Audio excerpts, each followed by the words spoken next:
இந்திய இராணுவத்தில் பணிபுரியும் போது 2 பிள்ளைகளும் ராவி நதியில் தவறி விழுந்து மரித்து விட்டார்கள். பிறகு அவர் மற்றும் அவர் மனைவி பிள்ளைகள் இழந்த துக்கத்தில் என்ன செய்வது என்று தெரியாமல் தவித்துக் கொண்டு இருக்கும் போது இயேசு கிறிஸ்து தரிசனம் கொடுத்து இருவரும் ஆண்டவருக்கென்று ஊழியம் செய்யும்படி அழைக்கப்பட்டார்கள்.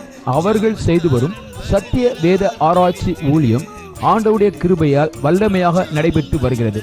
அவர்கள் கொடுக்கும் ஆண்டவருடைய வார்த்தையை நாம் கேட்போம்.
ஜெகத்தை ஜெயித்தவரேசு.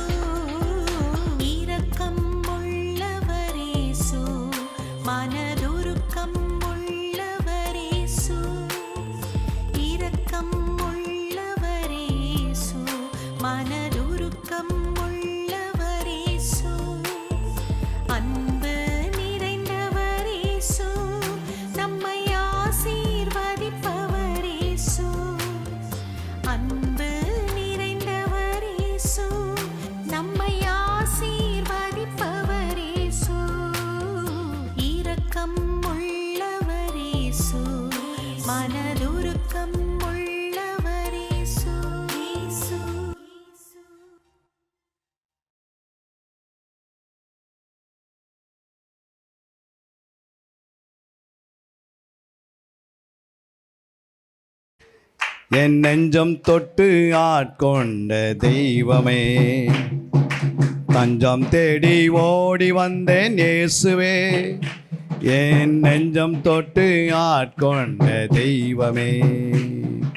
போற்றுவேன் உம்மை புகழ்வேன், வாழ்த்துவேன் உம்மை வணங்குவேன். போற்றுவேன் உம்மை புகழ்வேன், வாழ்த்துவேன் உம்மை வணங்குவேன். தஞ்சம் தேடி ஓடி வந்தேன் இயேசுவே, என் நெஞ்சம் தொட்டு ஆட்கொண்ட தெய்வமே. தஞ்சம் தேடி ஓடி வந்தேன் இயேசுவே, என் நெஞ்சம் தொட்டு ஆட்கொண்ட தெய்வமே. என் ஆசீர்வாத வேலையில் நீதானையா, நான் அவதூறும் வேலையில் நீதானையா. என் ஆசீர்வாத வேலையில் நீதானையா, நான் அவைதூறும் வேலையில் நீதானையா. நிந்தனைகள் சூழ்ந்த நேரங்களில் என் சிந்தனையே ஆளும் இயேசுவே. நிந்தனைகள் சூழ்ந்த நேரங்களில் என் சிந்தனைகள் ஆளும் இயேசுவே.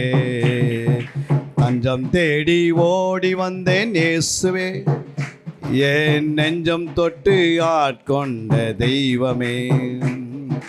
தஞ்சம் தேடி ஓடி வந்தேன் இயேசுவே, என் நெஞ்சம் தொட்டு ஆட்கொண்ட தெய்வமே.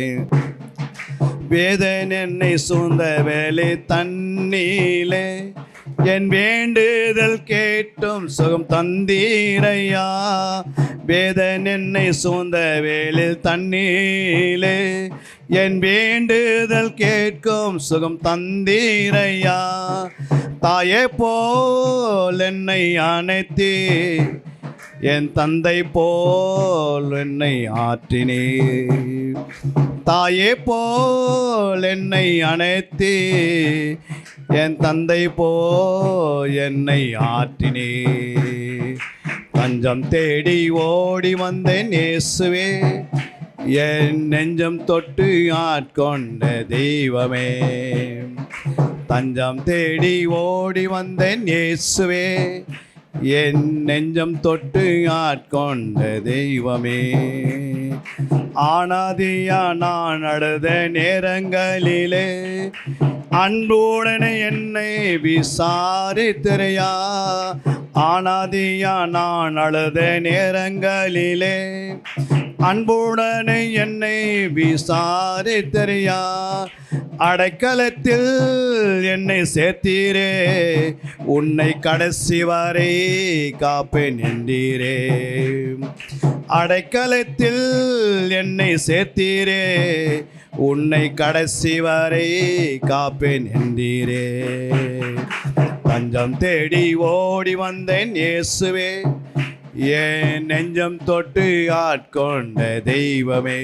தஞ்சம் தேடி ஓடி வந்தேன் இயேசுவே, என் நெஞ்சம் தொட்டு ஆட்கொண்ட தெய்வமே. நிலையில்லா உலகில் நிலைத்து நிற்போரே, அலையும் மாந்தன் மத்தியில் மாறாத தெய்வமே. நிலையில்லா உலகில் நிலைத்து நிற்போரே, அலையும் மாந்தர் மத்தியில் மாறாத தெய்வமே. உம் பாதமே எனக்கு போதுமே, உம் வேதமே எனக்கு நாதமே. உம் பாதமே எனக்கு வேதமே, உம் வேதமே எனக்கு நாதமே. தஞ்சம் தேடி ஓடி வந்தேன் இயேசுவே, என் நெஞ்சம் தொட்டு ஆட்கொண்ட தெய்வமே. தஞ்சம் தேடி ஓடி வந்தேன் இயேசுவே, என் நெஞ்சம் தொட்டு ஆட்கொண்ட தெய்வமே. போற்றுவேன் உம்மை புகழ்வேன், வாழ்த்துவேன் உம்மை வணங்குவேன். போற்றுவேன் உம்மை புகழ்வேன், வாழ்த்துவேன் உம்மை வணங்குவேன். தஞ்சம் தேடி ஓடி வந்தேன் இயேசுவே, என் நெஞ்சம் தொட்டு ஆட்கொண்ட தெய்வமே. தஞ்சம் தேடி ஓடி வந்தேன் இயேசுவே, என் நெஞ்சம் தொட்டு ஆட்கொண்ட தெய்வமே. தஞ்சம் தேடி ஓடி வந்தேன் இயேசுவே. அல்லேலூயா. ஆண்டவர் நிச்சயமா நம்மளோட இருக்கிறார் இல்லையா? அடுத்த செக்ஷன் நாம் பார்க்க போகிறோம். அல்லேலூயா. அடுத்த சப்ஜெக்ட் நாம் பார்க்க போகிறோம். ஆண்டவருடைய தீர்க்க தரிசனம் நிறைவேறி கொண்டிருக்கும் போது கிறிஸ்துவின் பிறப்பு, இந்த பூமியில் கிறிஸ்து பிறப்பதை குறித்து, அந்த பிறப்புக்கு மத்தியில் அவர் என்னென்ன செய்தார். அல்லேலூயா. சுருக்கமாக நம்ம இந்த வேத பாடங்களை நமக்கு ஆண்டு கற்றுக் கொடுப்பாராக. இயேசு கிறிஸ்துவின் பிறப்பு சப்ஜெக்ட் இயேசு கிறிஸ்துவின் பிறப்பு. பார்த்தீங்கன்னா நீங்கள் 3 பேர் அங்கே அந்த பிறப்பில் வருகிறார்கள். ஒன்று மேய்ப்பர்கள். அல்லேலூயா. ஒன்று யார் வர்றது? மேய்ப்பர்கள். இயேசு கிறிஸ்துடைய பிறப்புக்கு மேய்ப்பர்கள் ஒன்று முக்கியமானவர்கள். இரண்டாவது சாஸ்திரிகள், அதாவது கல்விமான்கள். இவங்களும் முக்கியமான இடத்தை பிடிக்கிறாங்க. புரியுங்களா? மூன்றாவதாக பரலோகத்திலிருந்து வந்த தேவதூதர்கள், தேவ சேனைகள். அல்லேலூயா. 3மே பாருங்கள் அழகாக ஆண்டவன் என்ன பண்ணுறாரு? இயேசுவின் பிறப்பில் கொண்டு வராரு. மேய்ப்பர்கள் படிப்பு அறிவு இல்லாதவர்கள் மேய்ப்பர்கள். அல்லேலூயா. தூதர்கள் முதல் யாருக்கு சொல்கிறாங்க? ஆண்டவராக இயேசு கிறிஸ்து பிறந்திருக்கிறார் என்று முதல் யாருக்கு அறிவிக்கிறாங்கன்னா இந்த மேய்ப்பர்களுக்கு. இந்த மேய்ப்பர்கள் யார் என்றால் நம்மை போல படிப்பு அறிவு இல்லாதவர்கள். அல்லேலூயா. நம்மளாம் எந்த அளவுக்கு படிச்சிருக்கிறோம்? நம்ம படிப்பெல்லாம் உலகத்துக்கு என்ன பண்ணாது? பெரிய பெரிய வேலை செய்ய முடியாது. அல்லேலூயா. ஆனால் அதோடைய பெரிய வேலையை செய்வதற்கு ஆண்டவர் என்ன பண்ணிட்டார்? ஞானிகளை தள்ளி பைத்தியமானவர்களை தெரிந்து கொண்டார். அல்லேலூயா. நம்மளாம் ஆண்டவர் என்ன இருக்கிறோம்? நம்மளை யாராவது தெருவில் போனால் பைத்தியன்னு சொல்கிறாங்க. அதனால் நீங்கள் வாழுங்கன்னு சொல்லிட்டு போனோம் அவங்களுக்காக. வெளிப்பாடு கரெக்டாக சொல்கிறீங்க நீங்கள் என்னை குறித்து பைத்தியன்னு. அல்லேலூயா. அப்போது பைத்தியர்களை ஆண்டவர் என்ன பண்ணுறாரு? ஞானவாடிகளாக மாற்றுகிறார். அதுதான் முக்கியம். புரியுங்களா? நம்ம பைத்தியமாக இருந்தோம், நம்மளை ஞானவாளியாக மாற்றிட்டார். யாரெல்லாம் ஞானவாணியாக இருந்தால் அவங்களை பைத்தியக்காரனாக மாற்றி விட்டுருக்கிறாரு. அந்த பைத்தியக்காரர்களுக்கு தான் நம்ம என்ன பண்ண சுவிசேஷம் அறிவிக்கணும். அல்லேலூயா. இப்படி ஆண்டவர் செய்கிற வேலையெல்லாம் வித்தியாசமாக இருக்குது. விபச்சாரிகளே தோன்றப்பட்டாங்க. மத்தேயு 1ஆம் அதிகாரத்தில் நீங்கள் வாசித்தீங்கன்னா நிறைய விபச்சாரிகள் வேசித்தனமுள்ள வராங்க. ஆனால் அந்த வழியாக தான் யார் வர்றது? கிறிஸ்துவே வெளிப்படுகிறார். ஆனால் அவங்க விபச்சாரிகள் இருந்தாலும் அவங்களுக்குள்ள மனம் திரும்புதல் உண்டாக்கி தந்தார் ஆண்டவர். அல்லேலூயா. ரூத்தை எடுத்துக்கொள்ளுங்க. ரூத் யார்? மோவாபு தேசத்தினுடைய ஒரு அந்நிய தேசக்காரி அவர். அல்லேலூயா. சாபத்தீடு. மோவாபு தேசம் யாருடையதுன்னா இந்த லோத்தினுடைய பிள்ளைகளுடையது. அல்லேலூயா. அந்த தேசத்தில் தான் லோத்துடைய பிள்ளைகள் நாங்கள் அடக்கம் பார்த்தாங்க. அங்கே தான் அவங்க வாழ்ந்தாங்க. ஆனால் அந்த சந்ததியில் தான் யார் வர்றது? ரூத்து வராங்க. அல்லேலூயா. ஆனால் அந்த ரூத்து யார்? ஏற்கனவே அவனுடைய ஹஸ்பண்டனாக இருக்கிறாங்க. அவங்க மரித்திருக்கிறாங்க, விதவையாக மாறி இருக்கிறாங்க. ஆனால் கர்த்தர் பாருங்கள் அந்த ரூத்தின் வழியாக வராரு. புரியுங்களா? நீங்கள் கானான் தேசத்தில் எடுத்துக்கொள்ளுங்க. கானான் தேசத்தில் அந்த அம்மா பேர் என்ன? ராகாப். இப்போ ராகாப் யார்? அது ஒரு வேசி. ஆனால் அந்த வேசின் வழியாக என்ன பண்ணார் ஆண்டவர்? அவங்க மனம் திரும்புகிறாங்க. புரியுங்களா? அந்த வேசி தேவனுடைய பிள்ளைகளை பாதுகாக்கிறாங்க. அல்லேலூயா. கர்த்தர் அவங்கள பாதுகாக்கிறாரு. நம்ம யார் பாதுகாக்கிறாங்களோ கர்த்தர் அவங்கள பாதுகாப்பார். அல்லேலூயா. அப்போ பாருங்கள் வேசின் வழியாக. ஆனால் அவங்க வேசியில் மனம் திரும்பிட்டாங்க. அல்லேலூயா. அடுத்தது நான் பார்க்கணும், யூதாவுடைய மனைவி யாக்கோபுடைய மருமகள். அவங்க யார்? ஸோ தகப்பன் இடத்துலேயே போயிட்டாங்க. அல்லேலூயா. அவங்க ஒரு வேசியன்னு காணப்பட்டாங்க. ஆனால் அந்த ரூட்டில் வர்றது யாருக்குமே தெரியல. அல்லேலூயா. அதே மாதிரி தலைப்பிள்ளைங்களாம் பாருங்கள் வேதத்தில். அங்கே காயினே பிசாசு என்ன பண்ணிடுறான்? ஒருவேளை காயின் வழியில் தான் வருவாங்கன்னு சொல்லி பிசாசு என்ன பண்ணிடுறான்? காயினை போட்டு தள்ளுறான். அல்லேலூயா. காயின் கொலைக்காரனை மாற்றுறான். அதுக்கடுத்து பார்த்தீங்கன்னா ரூபனுடைய நிலைமை என்ன? அப்புறம் யாக்கோபு பிறந்த 2 பிள்ளை ஏசா, இஸ்மவேல் என்ன ஆச்சு? ஒன்று ஒன்றா அவன் தடை பண்ணுறான். ஆனால் ஆண்டவர் பாருங்கள் யாக்கோபுல 4வது கோத்திரத்தை தெரிந்து கொள்கிறாரு. அல்லேலூயா. யூதா கோத்திரத்து. இப்படி ஏன் சொல்ல வரேன்னா, ஆண்டவராக இயேசு கிறிஸ்து மனு உலகத்துக்கு வந்து இந்த மனுகுலத்துடைய பாவத்தை சுமப்பதற்கு அவர் ரூட்டை எடுக்கிறது வித்தியாசமாக இருக்குது. புரியுங்களா? அதை குறித்து நம்ம பாருங்கள், இயேசு ஒருத்தர் பிறக்கிறார் அப்படின்னு சொன்னால் உடனே அது யாருக்கு தெரிய வருதுன்னா மேய்ப்பர்களுக்கு தெரிய வருது. ஏன்னா மேய்ப்பருக்கு ஏன் தெரிய வருது? மேய்ப்பர்கள் தூங்க மாட்டாங்க, மந்தைகள் தான் தூங்கும் எப்பவுமே. அல்லையா? நம்மளாம் மேய்ப்பராக இருக்கிறோம், நம்முடைய தூக்கம் எப்படி இருக்கணும்? ரொம்ப கம்மியாக இருக்கணும். அதிகமான தூக்கம் கந்தைகளை உடுத்தி வைக்கும், குறைவான தூக்கம் நல்ல ட்ரெஸ்ஸை கொடுக்கும் ஆண்டவர். அல்லையா? நல்லா வெண் வஸ்திரத்தை ஆண்டவர் தரிப்பார். புரியுங்களா? ஆண்டவர் சொல்கிறாரு, வெளிப்படுத்தல் 16-15 வாசித்து பாருங்கள். நீங்கள் அந்த வசனம் சொல்லப்பட்டிருக்குது. இதோ திருடனை போல் வருகிறேன், தன் மானம் காணப்படத்தக்க நிர்வாணமாய் நடவாதபடிக்கு விடுத்துக்கொண்டு வஸ்திரங்களை காத்துக் கொள்கிறவன் பாக்கியவான்கள். அல்லேலூயா. அப்போ விடுத்து கொண்டு தான் வஸ்திரத்தை காத்துக்கொள்ள முடியும். நமக்கு ஒரு வெண் வஸ்திரம் ஆண்டு கொடுக்குறாரு, ரட்சிப்பின் வஸ்திரம், மகிமையின் வஸ்திரம், நீதியின் வஸ்திரம், நீதி சால்வை, இதெல்லாம் நமக்கு ஆண்டு உடுத்துறார் என்றால் அந்த வஸ்திரங்களை விடுத்து கொண்டு என்ன பண்ணோம்?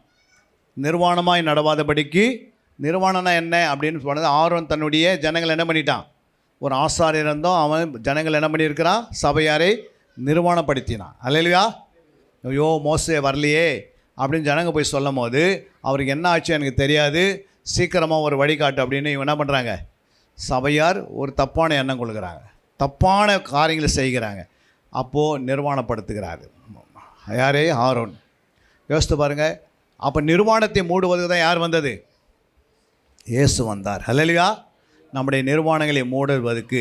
அப்போ பார்த்தீங்கன்னா இந்த வெண் வஸ்திரம் பார்த்தீங்கன்னா அந்த வஸ்திரம் எப்படி இருக்குமா? ஒரு மல்மல் வஸ்திரத்தை போல. அல்லேலூயா. பிரகாசமான வஸ்திரம். புரியுங்களா? அந்த நிர்வாணத்தை மூடுதான். அல்லேலூயா. அந்த வஸ்திரம் உள்ளே இருக்கிற வஸ்திரம் வெளியே இருக்கிற ட்ரெஸ்ஸு போட்டால் தெரியுமா? ஆனால் அவங்க பாவம் அழிய இந்த வஸ்திரம் மூடப்படும் போது உள்ளிருக்கிற நிர்வாணம் தெரியாதான். அல்லேலூயா. அந்த வஸ்திரம் எப்படி இருக்க? வெண்மையாக இருக்கிறன்ட்டு வசனம் சொல்லுகிறது 19ஆம் அதிகாரத்தில் வெளிப்படுத்தல. நம்ம வாசிக்கிறோம் 14ஆம் வசனத்தில். வாசிங்க. பரலோகத்தில் உள்ள சேனைகள் வெண்மையும் சுத்தமமான மெல்லிய வஸ்திரத்தை. மெல்லிய வஸ்திரம் எப்படி இருக்கும்? மெல்லிய வஸ்திரம் அவங்க தரித்திருந்தாங்க. அதை போட்டால் எல்லாருக்கும் என்ன பண்ண? உள்ளுக்கிற சரியும் தெரியுமா தெரியாதா? தெரியும். ஆனால் உள்ளே இருக்கிற அந்த பாவத்தை அடிக்க இது உள்ளே இருக்கிற நிர்வாணத்தை மூடன் அப்படின்னா பாவங்களை அடிக்க அது பிறகு நீ எந்த வஸ்திரம் போட்டாலும் நிர்வாணமாக இருக்க மாட்டோம். அல்லேலூயா. அதனால தான் அந்த வெண் வஸ்திரம் நம்மளை மூடிக்கொள்ளுது. புரியுங்களா? உள்ள பாவம் தான் வெளியே தெரியுமா? அது அப்போ உள்ளே இருக்கிறதெல்லாம் அடைக்கணும். புரியுங்களா? நம்முடைய ஆவி ஆத்மா சரீரத்தில் உண்டான எல்லா மீறுதல் அக்கிரமம் பாவத்தை என்ன செய்யணும்? நாளுக்கு நாள் அழிக்கப்பட வேண்டும். அப்போ ஒரு வெண் வஸ்திரத்தை நமக்கு ஆண்டவர் தரிக்கிறாரு. அதெல்லாம் எப்படி தரிக்கிறாரு? ஆண்டவர் சொல்கிறாரு, நீங்கள் ஜபத்தினால் தரித்து கொள்கிறீங்க. புரியுங்களா? ஜபம் என்பதே பரிசுத்தவான்களுடைய நீதியை குறிக்கிறது. ஒரு நீதி சால்வை நம்மளால் வரணும். புரியுங்களா? அப்போ இயேசு பிறக்கிறதுக்கு என்ன நோக்கம் அப்படின்னா, ஏதோ நம்மளை ஒரு ஞானஸ்தானம் எடுத்துகிட்டு அவர் சபையில் கொண்டு நம்மளை விட்டுட்டு நம்ம ஞானஸ்தானம் கொடுத்துட்டு அதோடு முடிக்கலை. அல்லேலூயா. நம்மளை பூரணப்படுத்துகிறார். புரியுதுங்களா? நம்மளை நாளுக்கு நாள் என்ன பண்ணுறாரு? ரட்சிப்பின் வழியில் பொதுவான ரட்சிப்பு, பூரண ரட்சிப்பு, நித்திய ரட்சிப்புக்குள்ளே பிரவேசிக்க வேண்டும். அல்லேலூயா. அப்போது நம்ம ஜலத்தினால் ஞானஸ்தானம் எடுத்து, அப்புறம் பரிசுத்தாவினால் ஞானஸ்தானம் எடுத்து, அப்புறம் அக்னியினால் ஞானஸ்தானம் எடுத்து, அப்புறம் சபையில் என்ன பண்ண? நீங்கள் நிலைத்திருக்க வேண்டும். அல்லேலூயா. விடாமுயற்சி பண்ணணும். ஏன்னா நிறைய பேர் என்ன பண்ணுறாங்க? ஒரு ஞானஸ்தானம் கொடுத்துட்டா பரலோகத்துக்குள்ளே நுழைஞ்சிடலாம். முடியுமா? ஒரு உடன்படிக்கை பண்ணிட்டா போதுமா? பாவத்துக்கு மறிச்சிட்டேன், நீதிக்கு பிழைச்சிட்டேன், இப்போ சபைகளை உட்காந்துட்டேன், போக முடியுமா? முடியாது. நியாயத்தீர்ப்பில் நிற்குன்னு ஆண்டவர் கணக்கு ஒப்பிக்கணும். கர்த்தர் நம்ம இடத்துல கணக்கு கேட்பார். ஒரு பிள்ளையை பெற்றெடுத்தா கூட அவங்ககிட்ட நன்மை பார்க்குறோம். ஒரு ஸ்கூலில் பிள்ளைங்கள் படிக்குதுன்னா அந்த பிள்ளைகள் படிப்பு முடிஞ்ச பிறகு ஒரு நீதிபதியாக மாறுது. ஆனால் தேவ சமூகத்தில் தேவனுடைய ஆலயத்தில் விசுவாசியாக இருந்துட்டு வா என்கிட்ட அப்படின்னு ஆண்டு சொல்லலை. நீ ஒரு சீசனாக இருக்கணும், நீ நல்ல ஒரு ஜாமக்காரனாக இருக்கணும், ஒரு யுத்த வீரனாக இருக்கணும், ஒரு ஆசாரியாக இருக்கணும் என்று ஆண்டு சொல்லியிருக்கிறார். அப்போ இயேசுவின் பிறப்பு மிக முக்கியமானதில் ஒன்று மேய்ப்பர்கள். அங்கே சொல்லப்பட்ட லூக்கா 2:8 வாசிக்கும் போது, அப்போது அந்த நாட்டிலே மேய்ப்பர்கள் வயல்வெளியில் தங்கி ராத்திரியில தங்கள் மந்தையை காத்து கொண்டிருந்தார்கள். அவ்வேளையில் கர்த்தருடைய தூதன் அவரிடத்தில் வந்து நின்றான். கர்த்தருடைய மகிமை அவர்களை சுற்றிலும் பிரகாசித்தது. அவர்கள் மிகவும் பயந்தார்கள். தேவதூதன் அவர்களை நோக்கி, பயப்படாதிருங்கள், இதோ எல்லா ஜனத்துக்கும் மிகுந்த சந்தோஷத்தை உண்டாக்கும் நற்செய்தியை உங்களுக்கு அறிவிக்கிறேன். அல்லேலூயா. மேய்ப்பராலே தங்களுக்கு சொல்லப்பட்டதை கேட்ட யாவரும் அவைகளை குறித்து ஆச்சரியப்பட்டார்கள். அப்போ என்ன ஆச்சரியம் பாருங்கள். கிட்டத்தட்ட மல்கியா புஸ்தகத்திலிருந்து மத்தேயு புஸ்தகத்துக்கு நடுவில் எத்தனை வருஷம் ஆயிடுச்சு? 400 வருஷம். இப்போ 400 வருடம் கிரேக் ஆட்சி ஆண்டு கொண்டு இருந்தது. அந்த ஆண்டு கொண்டு இருக்கிற நேரத்தில் யூதர்களுக்கு எபிரேய பாஷையை மறந்துட்டாங்க. புரியுங்களா? ஏன்னா கிரேக்கு ஆட்சியிலே கிரேக்கு என்ன பண்ணார், அவங்க கிரேக்க மொழியிலேயே அவங்க கொண்டு வந்துட்டாங்க. அப்போது ஒரு மொழி மாறுகிறது. புரியுங்களா? ஏற்கனவே அவங்களுக்குள்ள என்ன மொழி இருந்தது? ஈப்ரேய மொழி இருந்தது. அது கொஞ்சம் கொஞ்சமாக என்ன ஆகுது? கிரேக்கு மொழியாக மாறி இயேசு கிறிஸ்து வரும்போது அங்கே என்ன உண்டாகுது? அங்கே ஈப்ரேய மொழியை காணும். புரியுங்களா? அப்போ 400 வருஷத்தில் எத்தனை தலைமுறை உண்டாயிருக்கும்? கிட்டத்தட்ட ஒரு 12 தலைமுறைகள் உருவாகுது. புரியுங்களா? ஒரு மல்கியா புஸ்தகத்திலிருந்து ஒரு மத்தேயு புஸ்தகத்தின் நடுவில் அங்கே கிரேக் ஆட்சி, இரண்டாவது ஒரு பக்கம் ரோம் ஆட்சி வருகிறது. அல்லேலூயா. இந்த 2 ஆட்சிக்கு நடுவில் 400 வருஷம் நடக்கிறது. இந்த 400 வருஷத்தில் அங்கே எந்த ஒரு ஆசார் கூடாரமே இல்லை. புரியுங்களா? அங்கே சொல்லப்பட்டது ஆலயத்தில் பன்றிகளை கொண்டு வந்து என்ன பண்ணியிருக்கிறாங்க? பலி செலுத்தினாங்க அப்படின்னு ஏசாயா தீர்க்கதரிசியில் வாசிக்கிறோம். ரொம்ப கொடுமையான அந்த ஒரு நாட்களாக இருந்தது. அதனால தான் ஆண்டவர் சொல்கிறார் பாருங்கள், மேய்ப்பராலே தங்களுக்கு சொல்லப்பட்டதை கேட்ட யாவரும் அவைகளை குறித்து என்ன பண்ணாங்களாம்? ஆச்சரியப்பட்டார். ஏன் ஆச்சரியப்பட்டார்னா, ஒரு 400 வருஷம் ஒரு இருளிலேருந்து வெளியே வரணும் அவங்க. புரியுங்களா? நம்ம சொல்லுவோம்ல, எப்படாது இந்த சுனாமி வந்துச்சு, எப்போ போகுதுன்னு நம்ம என்ன பண்ணோம்? ஜனங்க பயந்து வெளியே வருவாங்க. ஆனால் அது பரமட்டு போன பிறகு அப்படி ஜனங்கள் என்ன ஆயிடுச்சு? ஒரு பெரிய ஆச்சரியம் உண்டாயிடுச்சு. இனிமேல் என்ன பண்ணலாம்? நம்ம கடைக்கு போகலாம் வரலாம், வேலைக்கு போகலாம் வரலாம், எல்லாமே நடக்க ஆரம்பிச்சிச்சு.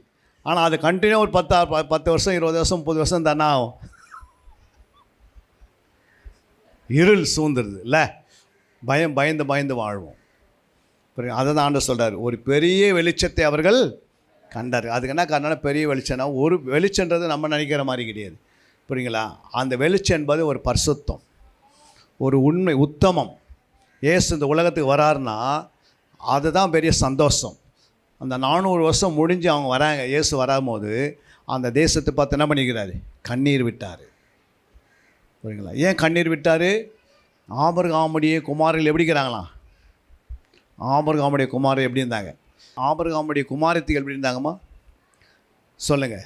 ஆபிரகாமுடைய குமாரர்கள் 38 வருஷம் வியாதியில் படுத்துருக்கிறாங்க. அவங்களாம் யார்? ஆபிரகாமுடைய குமாரர்கள். ஆபிரகாமுடைய குமாரத்தை எப்படி இருக்கிறாங்க? 12 வருஷம் பெரும்பாடு உள்ள ஸ்திரீ, 18 வருஷம். புரியுங்களா? அந்த மாதிரி ஏகப்பட்டவங்க எண்ண முடியாதான். அவ்வளோ அற்புதம் செய்தார் ஆண்டவர். புரியுங்களா? அவங்க ஜெபம் பண்ணியும் அவங்க பண்ணி யாரும் பண்ணல. இயேசுவே போய் என்ன பண்ணுறாரு? எல்லாரையும் 6000 பிசாசு ஒரு மனுஷனுக்குள்ள ஒரு லேகியம் இருக்கிறது. தானவே அவன் யார்? ஆபிரகாமுடைய குமாரர்கள். அல்லேலூயா. ஆண்டவர் சொன்னார், உன்னை என்ன பண்ணுவேன்? தலைமுறை நான் உன்னை ஆசீர்வதிப்பேன்னு ஒரு உடன்படிக்கை பண்ணார் 15ஆம் அதிகாரத்தில் ஆபிரகாமுக்கு. ஆனால் அந்த உடன்படிக்கை நினைத்து ஆண்டவர் என்ன பண்ணுறாரு? தானவே விடுதலை ஆக்குறாரு. அல்லேலூயா. இப்போ ஆவியானவர் நமக்கு கொடுக்கப்பட்டாச்சு. நம்ம இன்னும் விடுதலை இல்லாத வாழறோம். சில பேர் இன்னும் கவலைப்படுறாங்க, சில பேர் இன்னும் பலவீனமாக இருக்கிறாங்க. ஆவியானுடைய அபிஷேகம் எப்போ நமக்குள்ளே வந்துடுச்சோ அன்னிலேருந்து நம்முடைய ஆவி என்ன பண்ணோம்? தட்டி எழுப்பணும். உள்ளுகிற ஆவியானவர் அசைவாடணும்னா நீங்கள் தட்டி எழுப்பணும். ஜபத்துக்கு நேரத்தை அதிகமாக கொடுக்கணும், சுவிசேஷத்தை கொடுக்கணும், வேத தியானத்துக்கு கொடுக்கணும், அவருடைய சித்தத்தை செய்வதுக்கு ஒப்பு கொடுக்கணும். நீங்கள் நிறைய நேரம் நீ கொடுத்தா தான் இந்த உள்ளுகிற ஆவி என்ன பண்ணுவார்? எழும்பி வெளியே பிரகாசிப்பார். அல்லேலூயா. நமக்குள்ளே ஏற்கனவே ஆவியன் வந்துட்டார். ஆவியன் பெற்றுக்கின்னு நம்முடைய ஊழியம் எப்படிக்குது? அனலும் இல்லை, குளிரும் இல்லை, வெதுவெதுப்பாக இருக்கிறது. சில நேரத்தில் வாந்தி பண்ணுற அளவுக்கு இருக்கிறது. சில நேரத்தில் நம்மளை ஓட முடியலன்றோம். அதுக்கு என்ன காரணம்? அந்த அபிஷேகத்தை என்ன பண்ண தட்டி ஆவியில் அனலாக இருக்குன்னு ஆண்டு சொன்னார் இல்லைங்களா? ஆவியில் அனலாக இருக்கிறன்னா என்ன அர்த்தம்னா, இருதயத்தில் அனல் இருக்கணும், ஆவியில் அனலாக இருக்கணும். இருதயம் கொழுந்து விட்டு எரியணும், ஆவியும் கொழுந்து விட்டு எரியணும். அல்லேலூயா. அப்போ நம்ம ஜெப நேரத்தையும் துதி நேரத்தையும் வேத வாசிப்பும் தியானங்கள் அதிகமாக செலவு பண்ணோம்னா கர்த்தர் நம்மை உலகத்தை கலக்க வைப்பார். புரியுங்களா? நம்மளை ஆவியான ஊற்றம் தான் உன்னை உட்காந்துக்கிறேன் தவிர இருக்கிற ஆவியை தட்டி என்ன பண்ண மாட்டேன்றோம்? எழுப்ப மாட்டேன்றோம். எழுப்புதல் எங்கே இருக்குது? அவங்களுக்கு உள்ளந்தே எழுமணும். எழுப்புதல் ஆவி இன்னொரு முறை ஆண்டவர் ஊற்றுவார் என்று நம்ம அதுக்கே காத்திருக்க முடியாது. புரியுங்களா? நமக்குள்ளதே ஆவியை என்ன பண்ணணும்? நம்ம தட்டி எழுப்பணும். புரியுங்களா? அப்போ உதறி எழுமனா தான் என்ன பண்ண முடியும்? உள்ளுகிற ஆவியை நமக்கு மறுபடியும் கட்டி எழுப்புவார். புதுசாக வர ஜெனரேஷனுக்கு இல்லை புதிய ஊழியங்களுக்கு கர்த்தர் அந்த நேரத்தை கொடுப்பார். கொடுக்க மாட்டாரே. இன்னொரு எழுப்பு பின்மாறி மழை பெய்ய போகுதுன்னா அது காலங்கள் இருக்குது. புரியுங்களா? அது இன்றைக்கி இருக்கலாம், இன்னும் 10 வருஷம் தள்ளலாம், 20 வருஷத்தில். அதுக்காக நம்ம காத்திருக்க முடியுமா? நமக்கு மேலே ஒரு ஆவியான ஊற்றப்பட்டிருக்கிறது. அந்த ஆவியை கட்டி எழுப்பணும். அதனால தான் மேய்ப்பர் அங்கே என்ன உண்டாகிக்குது? மேய்ப்பர்கள் என்ன செய்திருக்கிறாங்க? அவர் போய் சொல்லும் போது ஆச்சரியப்பட்டார்கள். 20ஆம் வசனம் வாசித்து பாருங்கள். 2:20 லூக்கா. மேய்ப்பர்களும் தங்களுக்கு சொல்லப்பட்டதின்படியே கேட்டு கண்ட எல்லாவற்றுக்காகவும் தேவனை மகிமைப்படுத்தி துதித்து கொண்டு திரும்பி போனார்கள். துதித்து கொண்டே திரும்பி போகிறாங்க. தேவனை மகிமைப்படுத்தி துதித்து கொண்டே போகிறார்கள். இரண்டாவது நாம் பார்க்குறோம் சாஸ்திரிகள் கல்விமான்கள். மத்தேயு 2ஆம் அதிகாரம் 1ஆம் வசனத்தில் வாசிக்கிறோம். ஏரோது ராஜாவின் நாட்களில் யூதாவில் உள்ள பெத்லகேமில் இயேசு பிறந்தபோது கிழக்கிலிருந்து சாஸ்திரிகள் எருசலேமுக்கு வந்து பாருங்க. ஏரோது ராஜாவின் நாட்களில் யூதாவில் உள்ள பெத்லகேமில் இயேசு பிறந்த பொழுது கிழக்கிலிருந்து சாஸ்திரிகள் எருசலேமுக்கு வந்து, அப்போது பிறந்து முடிஞ்சு எத்தனை வருஷம் மொத்தம் வராங்க இவங்க? 2 வருஷம். அல்லேலூயா. 2 வருஷத்துக்கு பிறகு தான் வராங்க. யோசித்து பாருங்கள். அப்போது சாஸ்திரிகள் வந்து என்ன பண்ணுறாங்க? இயேசுவை தேடுகிறார்கள். அல்லேலூயா. அடுத்த வசனம் பாருங்கள். நீங்கள் 2:10 வாசிங்க. அவர்கள் அந்த நட்சத்திரத்தை கண்டபோது மிகுந்த ஆனந்த சந்தோஷம் அடைந்தார்கள். அவர்கள் அந்த வீட்டுக்குள் பிரவேசித்து பிள்ளையையும் அதன் தாயாகிய மரியாளையும் கண்டு சாஷ்டாங்கமாய் விழுந்து அதை பணிந்து கொண்டு தங்கள் பொக்கிஷங்களை திறந்து பொன்னையும் தூப வர்க்கத்தையும் வெள்ளி போலத்தையும் அதற்கு காணிக்கையாக வைத்தார்கள். பாருங்க, அவர்கள் அந்த நட்சத்திரத்தை கண்டபோது அவருக்கு என்ன வந்துச்சு? மிகுந்த ஆனந்த சந்தோஷம். அல்லேலூயா. என்ன சந்தோஷம்? வெறும் சந்தோஷம் இல்லை, மிகுந்த ஆனந்த சந்தோஷம். புரியுங்களா? எப்போ அந்த நட்சத்திரத்தை தூரத்திலிருந்து பார்க்கும்போது வித்தியாசம் இருக்கலாம், ஆனால் கிட்ட நெருங்க அவங்களோட உள்ளத்தில் எப்படி இருந்திருக்கும்? கரெக்டாக நம்ம 2000 வருஷத்துக்கு முன்னாடி சொல்லப்பட்ட யாக்கோபில் ஒரு நட்சத்திரம் உதிக்குன்னு சொன்னாரே, அந்த நட்சத்திரம் என்ன பண்ணுது? இப்போது அந்த எண்ணத்தோடு வரவங்களுக்கு ஒரு பெரிய மனமகிழ்ச்சி, ஒரு இருதயத்தில் மிகுந்த ஆனந்த மகிழ்ச்சி உண்டாகுது. புரியுங்களா? நமக்கு கூட ஆண்டவர் சொல்கிறாரு, நம்ம ஒரு காரியத்துக்கு ஜெபம் பண்ணும் போது அந்த காரியம் நிறைவேறும் போது நம்ம எவ்வளோ சந்தோஷப்படுறோம். நமக்கு தெரியாதே அந்த சந்தோஷம் உள்ளேருந்து என்ன பண்ணுது? வெளியே ஒடியாது. ஏன்னா அந்த அற்புதம் நடக்கும்போது, அதிசயம் நடக்கும்போது நமக்கு சந்தோஷம். அதுபோல் இவங்களுக்கும் ஒரு சந்தோஷம் உண்டாகி அவர்கள் அந்த சந்தோஷத்தினால் என்ன பண்ணுறாங்க? 3 விதமான நன்மைகளை கொண்டு வராங்க. என்னென்ன நன்மைகள்? 1 பொன்னையும் தூப வர்க்கத்தையும் வெள்ளி போலத்தையும் அதற்கு காணிக்கையாக வைத்தார்கள். பாருங்க, அங்கே 3 காரியங்கள் தருகிறாங்க. நம்பர் 1 பொன்னை எது குறிக்கிறது? ராஜரீகத்தை குறிக்கிறது. அல்லேலூயா. ராஜரீகம். பொன் எதை குறிக்கிறதுனா ராஜரீகம். அதாவது 3வது வருகை, அதாவது 2ஆம் வருகைன்னு சொல்லுவோம். முதல் வருகை இயேசு பூமியிலே மாம்சத்தில் வெளிப்பட்டார். 2ஆம் வருகை ரகசியமாக வெளிப்படுவார் மேகமண்டலத்தில். 3வது மத்திய ஆகாயத்தில் 2 வந்து மத்திய ஆகாயத்தில் வெளிப்படுவார். 3வது பயங்கரமாக எங்கே வருவார்? ராஜாதி ராஜாவாக அந்த யுத்தத்துக்குள்ளே வருவார். அல்லேலூயா. அப்போ ஆண்டவர் என்ன சொல்கிறார்? இங்கே பொன் என்பது அந்த வருகை குறிக்குது, 3வது வருகை. அல்லேலூயா. 2வது அங்கே தூப வர்க்கம் எதை குறிக்கிறார்? இன்று பிரதான ஆசாரியராக ஆண்டவராக இயேசு என்ன இருக்கிறாரு? மெல்கிசேதேக்கின் முறைமையின்படி. என்ன முறைமை? ஆரோனுடைய முறையின்படி அல்ல. ஆரோனுடைய முறைமை என்னென்னா, நியாயப்பிரமாணத்தினாலே அது பலவீனமாக இருக்கிறது. அல்லேலூயா. நியாயப்பிரமாணத்தினால தான் ஆரோன் என்ன பண்ணார்? ஆசாரியாகினார். ஆனால் அவர் எப்படி ஆகினார்னா, இயேசு கிறிஸ்து மெல்கிசேதேக்கின் முறைமையாக. இப்போ மெல்கிசேதேக்கு முறைமைனா என்ன? அங்கே 7ஆம் அதிகாரம் 3ஆம் வசனத்தை வாசித்தீங்கன்னா, இவன் தகப்பனும் தாயும் வம்ச வரலாறு இல்லாதவன், இவன் நாட்களில் துவக்கமும் ஜீவனின் முடிவடையும் இராமல் தேவனுடைய குமாரனுக்கு ஒப்பானவனாய் என்றென்றைக்கும் ஆசானாய் நிலைத்திருக்கிறான். அதாவது என்ன சொல்கிறேன்னா, இவன் தகப்பனும் இவருக்கு என்ன இல்லை? தகப்பனும் இல்லை. இவனுக்கு தகப்பனும் இல்லை, தாயும் இல்லை.